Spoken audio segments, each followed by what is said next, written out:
শুভেচ্ছা নিন। আজকের সোনালী দরজা শুরু হচ্ছে। প্রথমে রবীন্দ্রনাথের গান নিয়ে একটি ছোট্ট পর্ব। দর্শক মণ্ডলী, সাধারণ শিল্পীরা শিল্পের অঙ্গনে শুধুমাত্র নতুন ও মৌলিক সৃষ্টি উপহার দেন, কিন্তু মহৎ শিল্পীরা দেন তার চেয়ে আরও অনেক বড় কিছু। যেমন মহৎ শিল্পীরা সাধারণ শিল্পীদের মতোই নিত্য নতুন স্বকীয় মৌলিক শিল্প যেমন উপহার দেন শিল্পের অঙ্গনে, ঠিক তেমনি তার পাশাপাশি বিশ্বের শ্রেষ্ঠ শিল্প ঐতিহ্যকে তাদের সৃষ্টির মধ্যে আহরণ করে শিল্পের অঙ্গনকে সমৃদ্ধ করে তোলেন। এ আহরণ মানে কিন্তু হুবহু অনুকরণ কিংবা নকল নয়। এর মানে হলো মূল সৃষ্টিকে আত্মস্থ করে তাকে নিজের মতো করে পরিবেশন করা। রবীন্দ্রনাথ বলেছেন, এ অনুকরণ নয়, এ শিকরণ, অর্থাৎ নিজস্বীকরণ। রবীন্দ্রনাথ একজন অসাধারণ সঙ্গীত স্রষ্টা। তিনি নিজে যে শুধু নতুন সুর সৃষ্টি করেই তার সঙ্গীত ভাড়াকে পরিপূর্ণ করেছেন তাই নয়, দেশ ও বিদেশের কিছু কিছু গানের সুরকে অবলম্বন করেও তিনি বেশ কিছু গান রচনা করেছেন। আজকে এই পর্বে কয়েকটি বিদেশি গানের শুরুর অংশ এখানে শোনাব। এখানে যারা উপস্থিত রয়েছেন এই স্টুডিওতে তারা সেটা শুনবেন এবং তাদের বলতে হবে লিখিতভাবে যে ওই সব বিদেশি গানের সুরকে অবলম্বন করে রবীন্দ্রনাথ কোন কোন গান রচনা করেছেন। আমি প্রথমে একটি প্রাচীন স্কটিশ লোকগীতি আপনাদের শোনাচ্ছি। আপনারা এটি শুনুন এবং আপনাদের কাছে কাগজ আছে, তাতে লিখে জানান যে এই গানের সুরটিকে অবলম্বন করে রবীন্দ্রনাথ কোন গান রচনা করেছেন।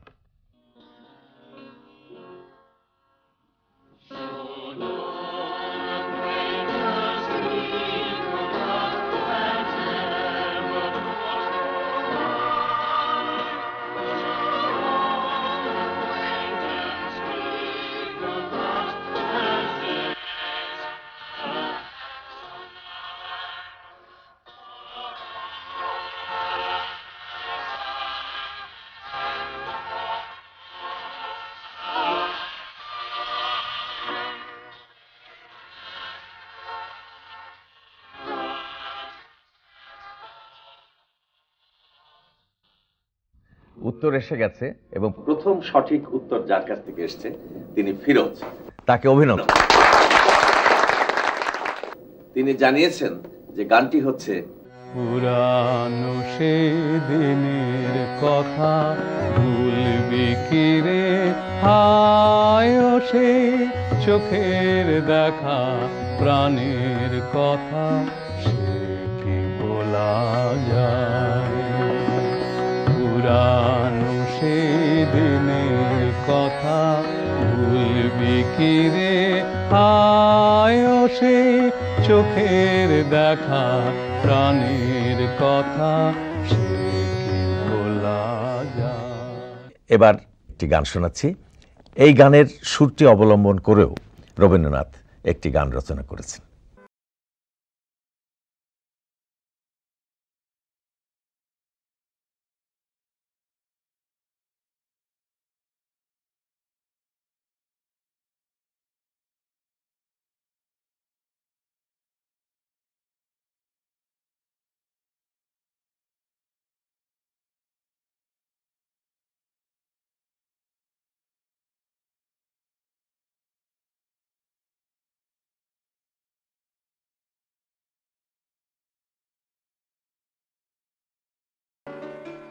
উত্তর পেয়েছি।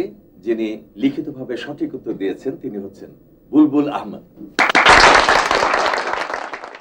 বুলবুল আহমদ জানিয়েছেন যে এই গানটি হচ্ছে আজ বসন্তে এত ফুল ফোটে, এত বাঁশি বাজে, এত পাখি গায়, আজ বসন্তে এত ফুল ফোটে, এত বাঁশি বাজে, এত পাখি গায়, এবার তৃতীয় গানটি আপনাদের শোনাচ্ছি। প্রায় 500 বছর আগে বেন জনসনের লেখা, নাট্যকার এবং কবি, তার লেখা এই গানটি।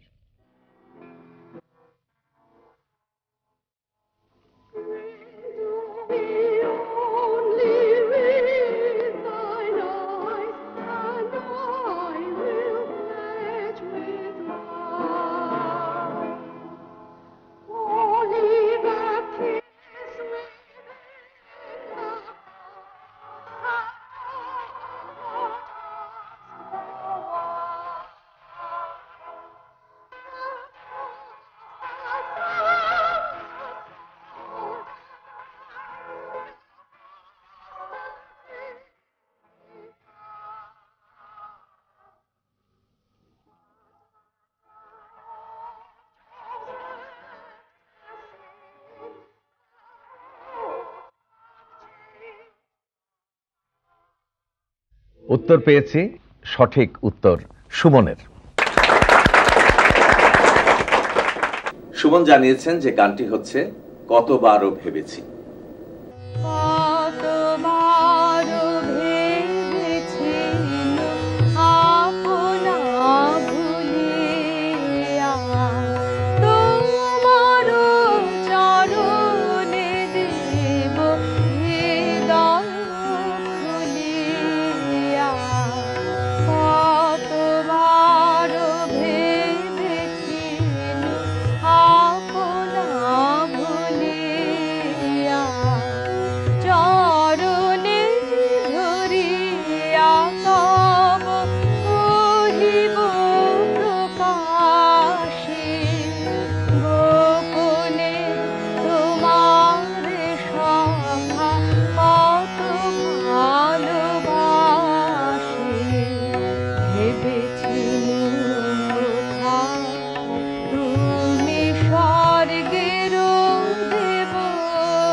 এবার পরবর্তী গানটি শোনাচ্ছি। এই গানটি স্কটিশ কবি রবার্ট বার্নসের লেখা।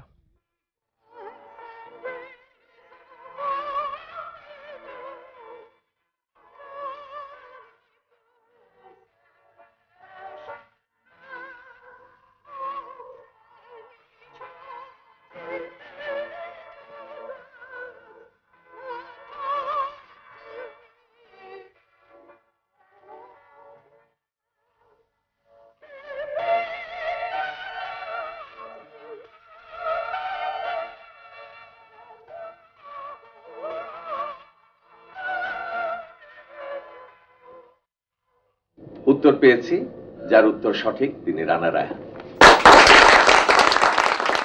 সঠিকভাবে রানা রায়হান জানিয়েছেন যে গানটি হচ্ছে ফুলে ফুলে ঢলে ঢলে।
এবার দুটি কঠিন গান, এত কঠিন যে আপনাদের কাছে আমি ঠিক এর জবাব চাইব না।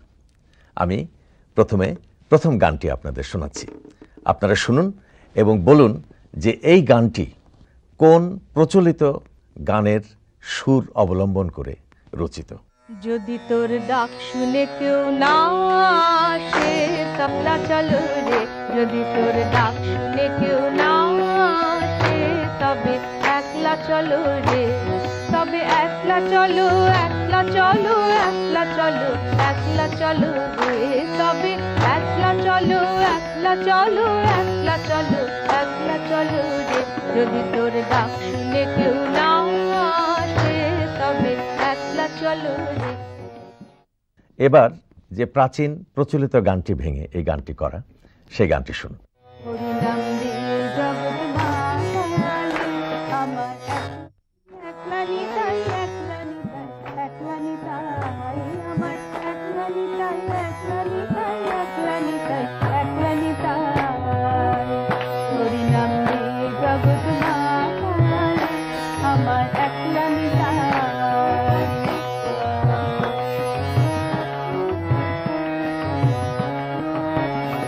আমার নিতাই যদি ডাকে, নিতাই গৌর বলে, নিতাই যদি ডাকে, নিতাই গৌর বলে, নিতাই যদি। এবার দ্বিতীয় গানটি শুনুন। এটিও একটি অত্যন্ত জনপ্রিয় গান। আসুন আমরা বের করার চেষ্টা করি যে এই গানটি কোন লোকসঙ্গীত থেকে, লোকসঙ্গীতের সুর অবলম্বন করে এই গানটি তৈরি করা। এবার তোর মরা গানে বান এসেছে, জয় মা বলে ভাষা তোরে। এবার তোর মরা গানে বান এসেছে, জয় মা বলে ভাষা তোরে। ওরে রে ওরে মাঝে, কোথায় মাঝে প্রাণপণে। যে পল্লী সঙ্গীতের সুর থেকে এই গানটি রচিত, এবার সেই গানটি শুনুন। মন মাঝে শ্যামল শ্যামল ডুবলো তোরে, ভব নদীর তুফান ধারে। মন মাঝে শ্যামল শ্যামল ডুবলো তোরে, ভব নদীর তুফান ধারে। তোর হেলে পেলে না যাওয়া, তোর হেলে পেলে না আর কি করবে বল, কেমন জমাবি তারে। মন মাঝে শ্যামল শ্যামল ডুবলো তোরে। এই যে গানগুলো, যে গানগুলোকে বলা হয় ভাঙা গান, এই গানের সংখ্যা রবীন্দ্রনাথের খুব বেশি নেই। তবুও রবীন্দ্রসঙ্গীতের বিশাল সম্ভারের মধ্যে এটি একটি আলাদা মাত্রা যোজনা করেছে। কয়েকদিন আগের একটি অনুষ্ঠানে আমরা পৃথিবীর দীর্ঘতম বা বৃহত্তম গাছ কোনটি সেটি দেখিয়েছিলাম। আমরা জানিয়েছিলাম গাছটি প্রায় ৩০০ ফুট উঁচু, এর ওজন ৩০,০০০ মণ এবং এতটাই চওড়া যে এর নিচের দিকে সুড়ঙ্গ তৈরি করলে তার ভেতর দিয়ে একটা গাড়ি অনায়াসে এপাশ ওপাশ যাতায়াত করতে পারে। গাছটি আমেরিকার ক্যালিফোর্নিয়ার সিকোয়া উদ্যানে রয়েছে। এর সঙ্গে দেখিয়েছিলাম পৃথিবীর সবচেয়ে দীর্ঘায়ু গাছ কোনটি। আমরা জানিয়েছিলাম যে গাছটির বয়স ৪,০০০ বছর। মিশরের পিরামিডের যুগে জন্মে আজও সে বেঁচে আছে এই পৃথিবীর ওপর। এ গাছ রয়েছে আমেরিকার ক্যালিফোর্নিয়ায়। আজ দেখাবো পৃথিবীর বৃহত্তম ফুল কোনটি। ছোট্ট পরিচিতি, ট্রপিক্যাল রেইন ফরেস্টে, বিশেষভাবে সুমাত্রায় এই ফুল দেখা যায়। ফোটার পর মাত্র ৩ দিন বাঁচে এই ফুল। এটাকে আসলে ফুল না বলে একগুচ্ছ ফুলের সমাহার বলা যেতে পারে। এমন সুন্দর একটি ফুলের গন্ধ অপরূপ হলেই ভালো হতো, কিন্তু তা নয়। মাছের গন্ধের মতো কটু গন্ধ রয়েছে এর শরীরে। কীটপতঙ্গ এই গন্ধেই আকৃষ্ট হয়। এবার চারপাশের একটি অতি পরিচিত বিষয়।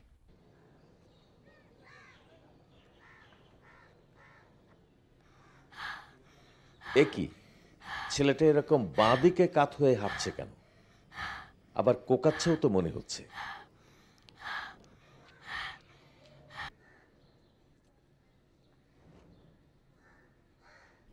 এ তো আবার দেখি ডান দিকে কাত হয়ে আছে, ব্যাপার কি?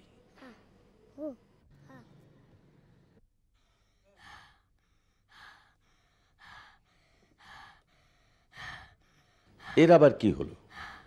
ঝুঁকে আছে কেন সামনে? এই বা পিছন দিকে বেঁকে গেছে কেন?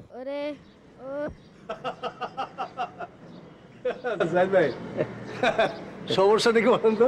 ছেলেপেলেগুলো হলো কি বলেন দেখি দেশে? কেউ বাঁ দিকে কাত, কেউ ডান দিকে কাত, কেউ সামনে ঝুঁকে আছে, কেউ পিছনে বেঁকে আছে। আচ্ছা আচ্ছা, সবার হয়েছে নাকি? এর একটা কারণ আছে, আসেন বলছি আপনাদের। স্যার ভাই, এইখানে কিছু বই আছে, এটা কি? এটা হচ্ছে ব্যাকরণ ও রচনা। আচ্ছা, এটা এটা হচ্ছে নামাজ শিক্ষা। নামাজ শিক্ষা। এটা কি? এটা হচ্ছে ইংরেজি সিলেকশন। সিলেকশন। এই সবগুলোকে এক শব্দে কি বলে? পাঠ্যপুস্তক। এই পাঠ্য বইয়ের কারণে এগুলো সব ওই রকম বেঁকে গেছে। আরে বলেন কি? আরে পাঠ্য বই পড়ে তো মানুষ জ্ঞানী হবে, বেঁকে যাবে কেন? ওদের যে অনেক অনেক পাঠ্য বই পড়তে হয়। কিন্তু অনেক অনেক পাঠ্য বই পড়লে তো অনেক অনেক জ্ঞানী হবে, তো মাথা মোটা হবে, তো ঘাড় বাঁকা হচ্ছে কেন? আরে ওদের তো শুধু পড়লেই হয় না, এই পাঠ্য বইয়ের বিশাল গুরুভার ওদের বহনও করতে হয়। আর এই বহন করতে গিয়ে ওদের এই দশা। আচ্ছা, বুঝলেন না? আরে যে ছেলেটির ঘাড় বাদিকে বাঁকা, ওই ছেলেটি বই বহন করে বাদিকের ঘাড়ে। এই জন্য ঘাড়টা একেবারে পার্মানেন্টলি পাকাপোক্ত ভাবে বাদিকেই বাঁকা হয়ে আছে। আর যে ছেলেটি ডান দিকে, ওর কিন্তু ডান দিকে গেছে, ও ডান দিকে বাঁকা হয়েছে। আবার একটি ছেলে দেখলেন যে ওর সামনের দিকে একটু ঝুঁকে গেছে, ও বহন করে পিঠে। সেই চাপে সে সামনের দিকে ঝুঁকে গেছে। আর যে ছেলেটিকে দেখলেন যে পেছনের দিকে একটু বেঁকে গেছে, ও কিন্তু আসলে একই চাপেরই পিঠে বহন করে, কিন্তু একই চাপের ভিন্ন রকম প্রতিক্রিয়া হয়েছে, বিরূপ প্রতিক্রিয়া হয়েছে, যার জন্য সে একটু পেছন দিকে বেঁকে গেছে। আসলে সাইদ ভাই, এই পাঠ্যপুস্তকের চাপে আমাদের দেশের ছাত্রছাত্রীগুলো একেবারে নুবছু হয়ে গেছে। যে বয়সে শিশুদের থাকতে হবে প্রচুর অবসর আর আনন্দ, নীল আকাশের নিচে অবারিত মুক্তি আর স্বপ্নের অনাবিল পৃথিবী, সেই বয়সে পাঠ্য বইয়ের এই নির্দয় ভয়াবহ চাপ, নোট বই আর মুখস্থ সর্বস্ব এই আনন্দহীন জীবন কি আগামী দিন সৃষ্টি করতে যাচ্ছে এই জাতির জন্যে? আজকের সোনালী দরজা এখানেই শেষ হলো।